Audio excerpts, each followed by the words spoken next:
Благодарам, професор Деляновски.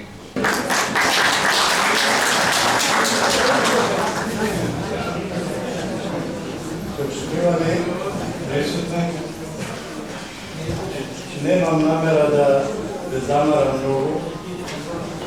Рефератот што го напишал е објавен, 10 страници. Сакам устно само за 2-3 работи да се осврнем. Размислувајќи околу прашањето колку колективната свест за постојањето на македонството и колку таа колективна свест била присутна кај творците на македонската држава 1944 година за време на првото заседание на АТМ и дали сушност имало таква колективна свест тогаш. Така да не грешеле луѓето што се бореле за создавање држава и што над 30 и повеќе пати го цитирале Гоце Делчев и македонската револуционерна организација. Значи, тогаш постојала исто така висока свест за тоа да постојањето на Гоце Делчев и македонското движење.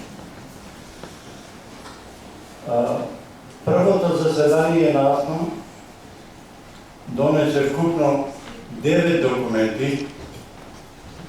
Ние сега сами да го успаваме на Република Македонија, кој насилно беше, се оградивме од тие документи и се повикавме на некој друг документ, непостоечки проглас.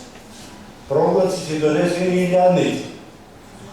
Сега ние немаме во нашиот устав документ врз основа на кој се базираме на решенијата на првото заседание на овие 9 документи кои што ги донесаа ги подготви група од 4 присутни во президиумот на АСНО. Тоа се Владимир Полежиновски, доктор на правни науки од Француска Сорбона, Петер Пирузет, првиот министер за правда, Ченто, кој што ги подпиша документите, и Панко Бражнаров, прв председател на АСНО. Сушност тој го отвори првото заседание на АСНО и е прв председател на АСНО. Сите тие 4 неформално завршија. Како се случи тоа? Тие 4 столбови, да речем, правни столбови на македонската држава, што ги донесоа документите и поинакви, половината од тие документи се поинакви од оние што ги носеа другите собранија на Југословенската федерација.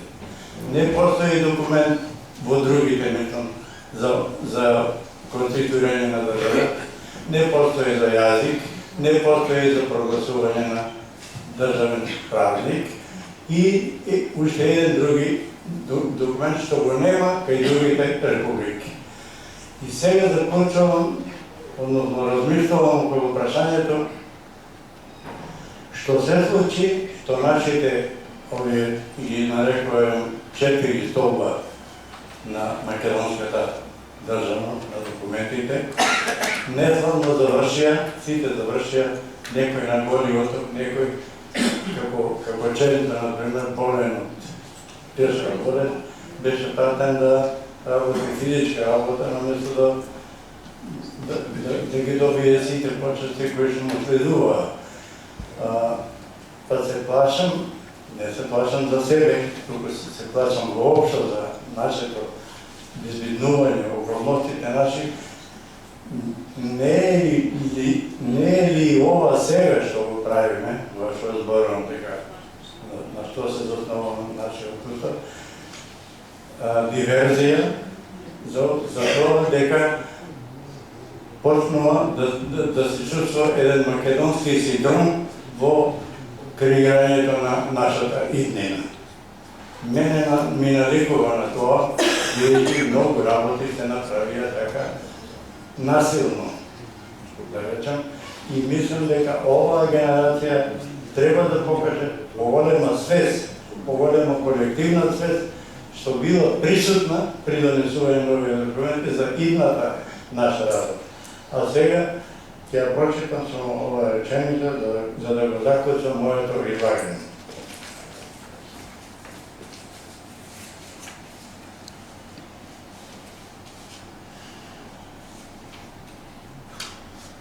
Останува да заклучиме дека актите на АТМ како целина извираат од македонската борба за создавање на сопствена држава и се подкрепени од револуционерните идеи на Гоце и илинденската генерација, борци за слобода на Македонија. Благодарам.